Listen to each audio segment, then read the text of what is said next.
Paano kung nasa tabi mo ang babaeng nakabelo ng itim at may hawak-hawak pang kandila na magbibigay liwanag upang lalo mong makita ang nakapangingilabot niyang itsura? Paano kung sa pagmulat ng iyong mga mata mula sa iyong pagkakahiga ay naririyan ang babaeng nakabelo ng itim sa tabi ng iyong balikat? Tinititigan ka ng may seryosong mukha at nararamdaman mo ang masamang pakay niya sa iyong katauhan, na alam mong hindi ka patatahimikin at patuloy kang gagambalain anumang oras na ikaw ay mapag-iisa. Tagaktak na pawis, kaalinsabay ng malamig na hangin, nagdadala ng takot sa kanyang masamang presensya.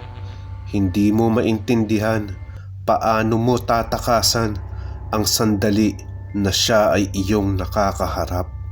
Ano ang gagawin mo para ikaw ay patahimikin ng masamang kaluluwa na tila may malaking galit sa iyo? Ano ang gagawin mo kung hindi mo magagawang mapag-isa dahil hindi kanya tinatantanan? Narito tayong muli mga kaibigan sa isang espesyal na talakayan ngayong nalalapit na undas. Isang katotohanan na kwentong aking isasalaysay, mahiwaga at nakakakilabot na pangyayari sa totoong buhay. Muli ako ang inyong lingkod. Ako si Broching. Arellano University, Elisa Isguera High School na matatagpuan sa lugar ng Malabon. Noong taong 1997, dito nangyari at naganap ang kwento ng isang dating estudyante na ang pangalan ay si Ariel Lisay. First year high school kami nang nangyari ang kwentong kababalaghan na ito. Si Ariel ay isa kong matalik na kaibigan na hindi ko malilimutan. Nagsimula ang aming pagiging magkaibigan sa unang araw pa lamang ng pasukan. Lahat kami dito ay transfer students at hindi pa magkakakilala sapagkat ang paaralan na ito ng Elisa Isguera ay puro high school students lamang. Madaming mag-aaral na dito ay nag-e-enroll. Private school ito na hindi pa kamahalan ang tuition fee. Section 5, first year student kaming lahat, mga hindi magkakakilala pero sagana na sa kwentuhan. Maiingay na boses maririnig mo sa buong klase at nabubuo ang pagkakabarkadahan at pagkakaibigan ng bawat isa sa loob ng lumang classroom. Masasabi kong luma sapagkat dito pa nag-high school ang aking nanay.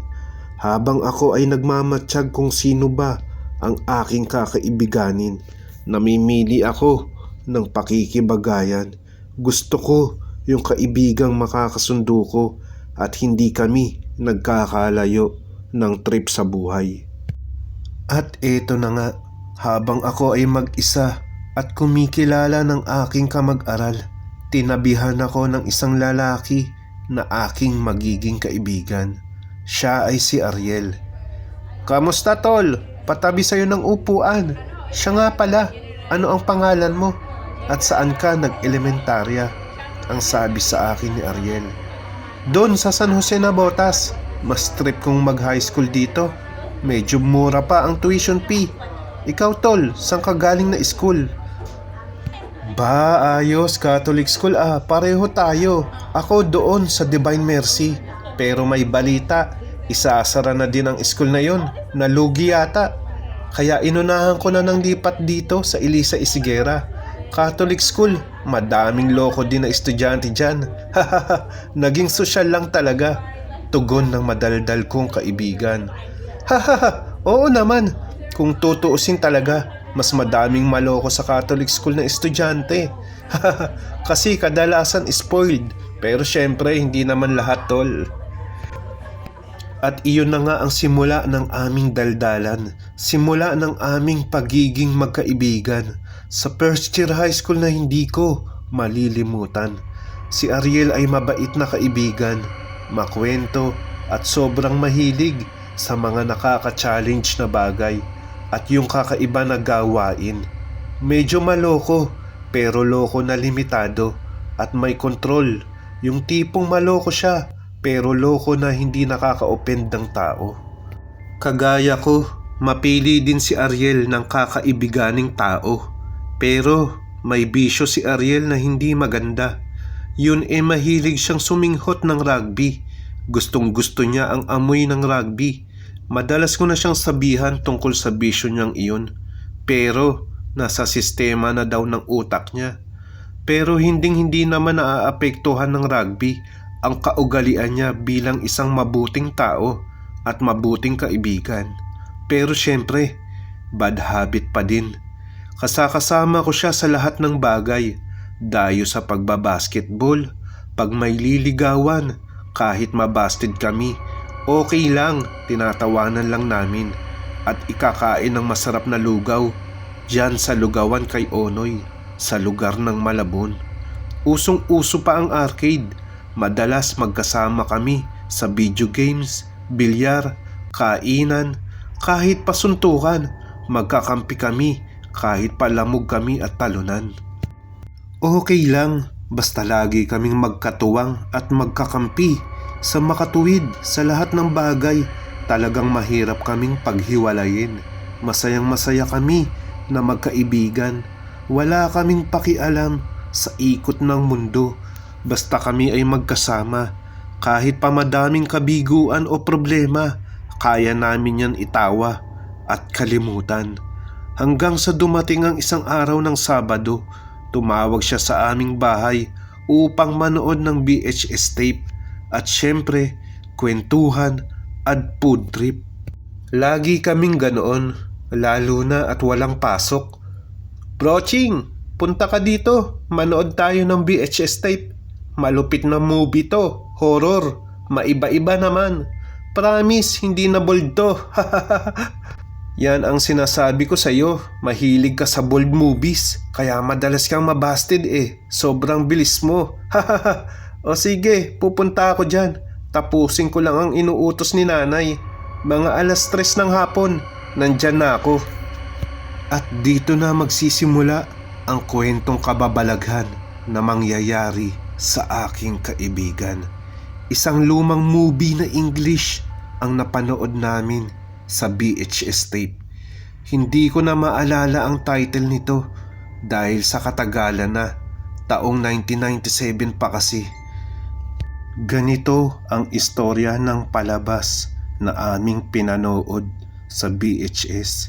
Nais nung lalaki sa palabas na mapatunayan kung totoo nga ang multo o yung bad entity na hinahamon niyang magpakita at magpakaranas sa kanya.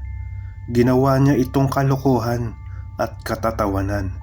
Minsan pa nga sinisigaw ng lalaki na magpakita kung totoo man ang multo.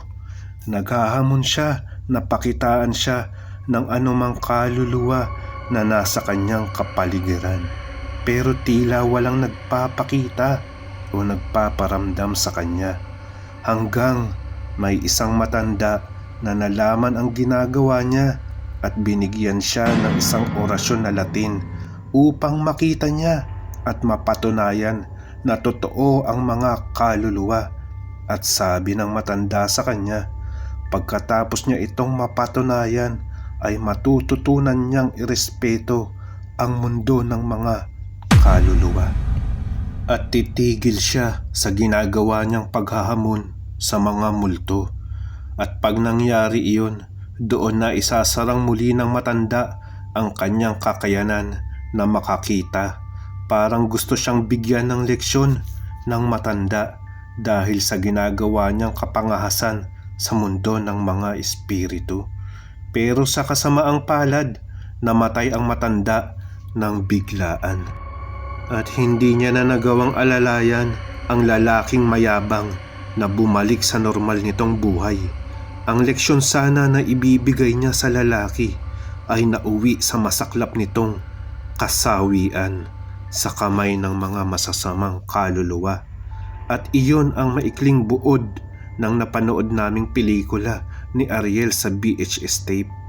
At sa hindi ko malamang dahilan, ito pala ay namuo sa isipan ni Ariel at naisipan na gawing challenge ang makakita ng multo. Gaya sa nabanggit kong pag-uugali ni Ariel, mahilig ito sa kakaibang challenge o karanasan. Sa edad na 16, nabuo sa isipan niya na gusto niyang makakita ng multo at syempre kasama ang body niya, walang iba kundi ako. Ang plano, susubukan namin ito sa paaralan pagkatapos ng aming klase ng alas 4. Aalamin lang namin kung totoo ba na may multo kasi bali-balita din sa paaralan na iyon na may nagpaparamdam nga. Pero ito ang sinabi ko kay Ariel, paano tayo makakakita ng multo pre? Wala naman tayong alam na orasyon o Latin na dasal kagaya ng nasa pelikula. Saka bro, di kaya tayo mapapahamak nito? Medyo alinlangan pa ako at syempre nandun din ang kaba at takot. Tugon naman ni Ariel, basta samahan mo ko, hindi na kailangan ng orasyon para makakita. Kausapin lang natin ang paligid, malay mo may magparamdam, di kung wala, ilibre mo ko ng lugaw kay Onoy at may kasama pang baboy. At kung may maramdaman man tayo o makita, 1 buwan kitang ililibre, magsawa ka sa lugaw. Ano, call ka bro? Oo naman, basta tumupad ka sa usapan. Sige, kailan ba yan? Sa Friday natin gagawin, after ng klase. Doon tayo sa 3rd floor. Pagkatapos mag-uwian ng lahat, papaiwan tayo bro at sasabay na lang tayong lumabas sa mga nagsi-CAT. At nabuo na ang aming plano na subuking makakita ng kakaibang nilalang at makaranas ng kakaibang karanasan sa araw ng Biyernes. Biyernes ng umaga sa hindi inaasahang pagkakataon, nagkaroon ng bagyo at baha sa lugar ng Malabon. At dahil medyo malayo ako sa lugar ng paaralan, wala akong nasakyang jeep at hindi ako nakapasok sa aming paaralan dahil ako ay sa lugar pa ng nabotas nakatira. Gustuhin ko mang pumasok, wala akong magagawa dahil hanggang singit na ang baha sa aming lugar. Hindi ko din mapaalam kay Ariel na hindi ako makakapasok dahil sira din ang linya ng aming telepono ng mga oras na yun at sigurado akong siya ay maghihintay. At dahil si Ariel ay nakatira lamang malapit sa paaralan, ito ay kanyang nilakad na lamang. At si Ariel kasama pa ng ibang mga estudyante ay pumasok dahil sa oras na yun wala pang announcement ang DepEd at municipality na walang pasok. Nagdeklara na lang sila na walang pasok bandang alas 9 ng umaga. At ayun na nga, isasalaysay ko sa inyo ang lahat ng kinuwento sa akin ni Ariel. Kung ano ang nangyari sa kanyang buhay matapos ang araw na iyon. Alas 9 ng umaga, nagdeklara na nga ang munisipyo ng Malabon na cancel ang buong klase ng elementarya at high school dahil sa patuloy na pagtaas ng tubig baha at malakas na ulan at hanging dala ng bagyo. Madaming estudyante ang nagpapatila ng malakas na ulan at inaantay bumaba ang tubig baha upang makauwi na. At isa si Ariel sa mga estudyanteng stranded sa paaralan ng Elisa Esguera. Habang siya ay nag-aantay ng paghina ng ulan, dinatnan na ang aking kaibigan ng pagkainip. Wala naman siyang kaklose na kasama sa mga oras na yon at wala din siyang makausap dahil sa paaralan ng Elisa, halos kaming dalawa lang talaga ang magkausap at magkasama sa lahat ng bagay. Dahil sa pagkainip, naisip niya ang aming usapan tungkol sa ghost hunting. Naisip niya na gawin kahit siya ay mag-isa na lamang. Dala ng boring na pagdesisyonan niyang subukan ang pakikipag-usap sa CR sa 3rd floor sa mga multo. Nakakadama daw siya ng kaba nung mga oras na iyon, pero mas nanaig ang curiosity sa isipan niya at pananabik kung totoo nga ang mga ligaw na kaluluwa. Habang abala ang lahat ng estudyante sa ground floor ng Elisa Isguera upang magpatila ng ulan, naisipang akyatin ni Ariel ang third floor ng paaralan patungo sa CR ng mga lalaki. Dito niya susubukin kung sa kanya nga ay may magpapakita o magpaparamdam. Pag-akyat ni Ariel sa third floor, tahimik, wala ng estudyante, may kaunting ilaw naman, pero naghahari pa rin ang dilim sa kapaligiran. Pasipol-sipol si Ariel na pumasok sa CR. Naglalakad-lakad, paikot-ikot, naglagi siya sa CR ng 7 minuto ayon sa pagkakasabi niya sa akin. Pero wala namang nangyari. Malamig sa paligid, pero iyon ay dala lamang ng masamang panahon. Hanggang sa naisipan niyang humarap sa salamin ng banyo. Tinitigan niya ang salamin at siya ay nagsalita. Kung sino man ang kaluluwang nasa paligid at kasama ko sa mga oras na to, patunayan mo sa akin kung totoo ka. Tumayo siya at nag-antay ng ilan pang minuto, pero wala naman nangyari. Kaya inulit niya ang kataga na, kung sino man ang kaluluwang nasa paligid at kasama ko sa mga oras na to, patunayan mo sa akin na totoo ka. Hanggang sa nilamok na lang ang aking kaibigan at wala namang nangyari. Sa isip niya, makauwi na nga, walang saysay itong challenge na sinasabi ko kay Broching. Yayayain ko na lang si Broching manligaw ng junior high school. Mas exciting pa. At habang papalabas na siya ng CR, isang matinding amoy ng kandila ang kanyang nalalanghap. Alam niyo yung amoy na lusaw na kandila na kamamatay lang ng apoy.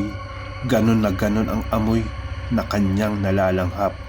At sa isang iglap, gumalabog ang pinto mula sa isang cubicle ng CR. Nataranta si Ariel at kumaripas ng takbo bago pa maisipan ng kaluluwa na siya ay ikandado sa loob ng banyo. Inagapan niya ang main door ng banyo na agad buksan upang siya ay huwag matrap, dahil kung sakali nga na siya ay matrap, mamamatay talaga siya sa sindak at sa takot. Habang karipas ang kanyang takbo, nananatili pa rin ang amoy ng kandila na gumuguhit sa kanyang ilong. At pagbaba niya sa second floor, nakasalubong niya ang janitor ng paaralan. Oy Toy, anong ginagawa mo dyan? At parang putlang-putla ka. At bakit galing ka dyan sa third floor?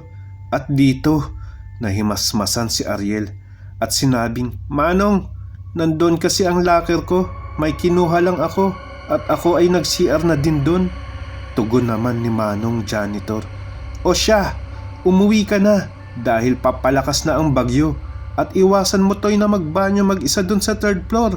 Naku, iba ang presensya ng banyo na iyan, iho. Siya, larga na. At dito na, nagsimula ang masamang pagbabago sa buhay ni Ariel. Dahil sa kasamaang palad, sinundan si Ariel ng isang kaluluwa na naglalagi sa CR ng paaralan sa third floor. Ang babaeng nakabelo ng itim na may hawak-hawak na kandila. Unang gabi sa kanyang pagtulog, kasabay ng pagbuhos ng malakas na ulan, ito ang kauna-unahang pagkakataon na silayan niya ang isang kakaibang nilalang. Ang babaeng nakabelo ng kulay itim na sa kanyang mga mata ay malaya nang nagpapakita. Sa kanyang pagtulog, tila ba siya ay binabantayan. Hinihiling sa sarili na huwag maidilat ang kanyang mga mata, sapagkat batid ng kanyang isip na sa kanya ito ay ganap nang magpapakita, at damang-dama niya na ang malakas nitong presensya. Subalit, ipikit man ng todo at madiin ang kanyang mga mata, ang amoy ng kandila sa kanyang kapaligiran ay patuloy na lumalakas na parang nagsasabing, Imulat mo, Ariel, ang iyong mga mata. Sa tindi ng nerbiyos at pintig ng kanyang puso ay biglaan na pamulat ang kanyang mga mata At hindi nga siya nagkakamali. Ang babaeng nakabelo ng itim ay nasa kanyang paahan at may pagtitig na matalim na tila nagsasabing hindi kita patatahimikin. Dahil sa takot, si Ariel ay sobrang napasigaw. Tanging kaparaanan na magagawa niya sa gitna ng kadiliman upang makaagaw pansin sa kanyang sambahayan. Ariel, anong nangyayari sa'yo? Pag-aalalang sambit ng kanyang ina. Sa takot ay buong higpit niyang niyakap ang kanyang ina at sinabi ang buong pangyayari na siya ay nakakita ng isang masamang multo. Nay, may babaeng itim dito sa kwarto ko na may hawak na kandila. Sinundan ako ng babaeng itim. Nay, maniwala ka. Hindi niya ako titigilan, Nay. Anak, baka binabangungot ka. Uminom ka ng tubig. Nang mahimasmasang kang bata ka. May amoy kandila nga. Baka suminghot ka na naman ng rugby. Ikaw na bata ka talaga. Ginamitan mo pa ng kandila. Kaya kung ano-ano yang napasok dyan sa kokote mo. Bulalas ng kanyang ina na tila ba hindi naniniwala sa kanya sa kadahilan ng bisyo talaga ni Ariel ang mag-rugby. Hanggang sa lumipas pa ang madaming araw, madalas niya nang nasisilayan ang babaeng nakaitim. Kahit sa paaralan, lagi niya rin itong nasisilayan, lalo na sa panahon na siya ay nag-iisa. Hindi niya nililihim ang pangyayari na nagaganap sa kanyang sarili, subalit siya ay hindi pinaniniwalaan ng kanyang kamag-anak sapagkat iniisip ng mga ito ay epekto ng rugby na kanyang kinahuhumalingan. Pagdating sa paaralan, si Ariel ay lagi nang tulala. Minsan, parang nagsasalitang mag-isa, nanginginig at natatakot. At sobrang laki ng mga eyebags. Ang dating Ariel na aking kaibigan ay tila ba nagbago na ng pag-uugali simula nang nangyari ang ginawa niyang ghost hunting na nauwi sa hindi maganda. At dahil sa nangyayari sa kanya ay dumarami ang mga estudyante na sa kanya ay nambubuli na dagdag pa sa pasakit at pabigat ng dinadala-dala niya sa kanyang damdamin. At dahil ako ang nag-iisang kaibigan, nadadamay na ako sa pangbubuli at isa-isa kaming iniiwasan ng mga kaklase. Miski ang aming guro ay tinatanong kung ano ang nangyayari sa kanya. Subalit alinlangan pa rin ang aming guro na siya ay paniwalaan dahil sa batid nito na si Ariel ay lulong at nasa isip na nasobrahan ng rugby. Kaya madaming imahinasyon itong iniisip at sinasabi. Hanggang sa humanap ako ng tamang pagkakataon na masolo at makausap ko si Ariel. Tol, tapatin mo nga ako. Ano bang nangyayari sa'yo? Magsabi ka sa akin dahil ako lang ang kaibigan mo na sa'yo ay maniniwala. Totoo bang nasobrahan ka ng rugby at ito ay hindi mo na makontrol? At ano ang nangyayari sa'yo? Ibig kitang tulungan. Huwag kang mahiya na sa akin na magsabi dahil ako ay iyong kaibigan. Ito ang sinasabi ko sa aking kaibigan at ito naman ang kanyang kasagutan. Tol, kilala mo ko. Matagal na akong nagra-rugby at inaamin ko ang kahiligan ko doon. Subalit kailanman ako ay hindi nagkakaroon ng nakakatakot na imahinasyon sa pagsinghot ng rugby ng panandalian lamang. Sinusundan ako ng hinamong kong kaluluwa at ngayon ay hindi na ako tinatantanan. Tol, bakit ayaw nila akong paniwalaan? Tol, takot na takot ako sa tuwing ako ay nag-iisa. Sa tuwing ako'y natutulog, alam kong siya ay nasa tabi ko. Wag na wag mong gagawin ang aking ginawa. Layuan mo na ako dahil ayokong pati ikaw ay madamay pa sa kanyang galit sa aking nagawang paggambala. At alam mo tol, ang lagi niyang binubulong sa akin, Ariel, malapit ka nang mamatay. At iyon na ang huling pag-uusap namin ni Ariel. Hanggang sa hindi na siya tuluyang pumasok sa klase at bali-balita na siya ay parang nababaliw na. Siya ay aking pinuntahan sa kanilang bahay. Subalit ito ay inuwi na sa kanilang probinsya sa lugar ng Pangasinan. Hanggang sa nabalitaan ko na lamang ang kanyang kamatayan sa kanyang nakababatang kapatid. Broching, wala na si Kuya Ariel eh. Bigla siyang nanigas nung gabi. Ang sanhi daw ng pagkamatay niya ay isang bangungot. Dito sa aking pagkakarinig sa kamatayan ng aking kaibigan, ako ay labis na nasaktan at labis ding kinilabutan. Naalala ko ang sabi ng aking kaibigan na siya ay malapit nang mamatay ayon sa babaeng nakabelo ng itim na may hawak-hawak na kandila na sa kanya ay hindi nagpatahimik. Binuro lang aking kaibigan sa Pangasinan at sa kadahilan ng gusto kong makita man lang ang kanyang labi ay sumama ako sa kanyang huling lamay sa kanyang kamag-anakan sa Malabon. At dito sa lamay, nakakwentuhan ko ang kanyang bunsong kapatid na si Agnes. Agnes, pasensya sa nangyari sa kuya mo. Masakit din sa akin ang mawala ng tunay na kaibigan. Matanong ko lang sana ikaw, ano ba ang nangyari sa kuya mo? Bakit siya dinala dito sa Pangasinan? At bakit inalis siya sa Malabon? Ito ang tanong ko kay Agnes. At ang sabi niya naman, Kuya, ang kadahilanan ng paglipat ni Kuya Ariel sa Pangasinan ay upang mapayapa sana ang kanyang kaisipan at matignan siya ng aming kamag-anak. Malibang siya sa tanawin dito at maalis ang isipan niya sa mga negatibong bagay na dulot ng rugby. Iyon lang ang dahilan ng paglipat niya dito sa Pangasinan, kuya. Pero hindi namin akalain na siya ay mababangungot. At bakit gano'n na lang ang sindak niya sa tuwing siya ay nakakakita ng kandila at nakakaamoy. At nang ako ay malingat sa kabaong ng aking kaibigan, napansin ko ang isang babaeng nakabelo ng itim at inisip ko na ito ay kanyang lola. Nabanggit ko kay Agnes, Agnes, yung lola mo talaga, todo ang pagluluksa no? Hindi siya lumalayo sa kabaong ni Ariel. Mahal na mahal niya siguro ang apo niyang yan. Sa bagay, mabait na kaibigan at anak naman si Ariel.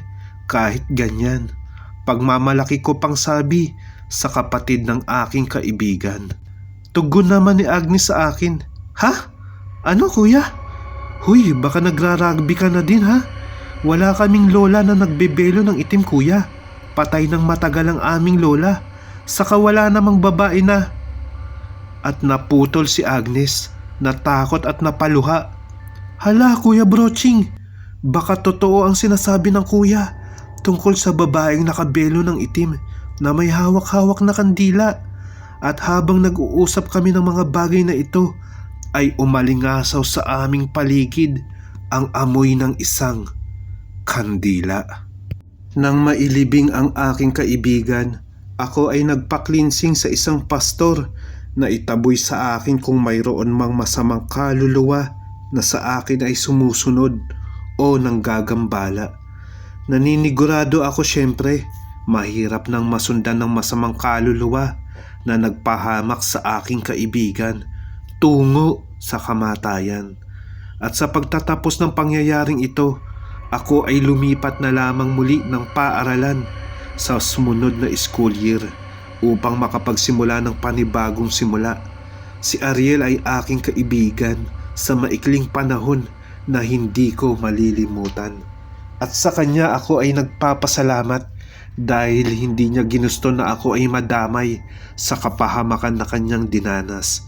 Kaya kayo mga kaibigan, gaya ng una kong paksa tungkol sa mga multo, wag na wag niyong hangarin na sila ay maramdaman o magpakita.